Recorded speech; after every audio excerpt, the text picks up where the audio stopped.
Bueno, la verdad que representa algo fantástico porque lo veníamos buscando. Hay que ser autocrítico también. Necesitamos esta victoria para estar un poquito más tranquilos.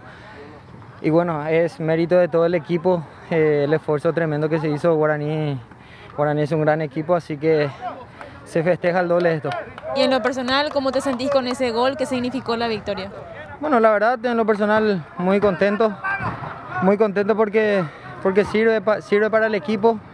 Y como te dije, es mérito prácticamente de todo el equipo por el esfuerzo y por el sacrificio que hizo. También me imagino una semana más que se trabaja de forma tranquila, tratando de alejarse también de esa zona roja, ¿no? Sí, como se dice siempre, con una victoria se puede corregir mejor las virtudes y también los defectos, pero como te dije, es mérito exclusivamente del equipo y el sacrificio enorme que hoy se desempeñaron. Creo que la verdad felicitarle a todo el plantel.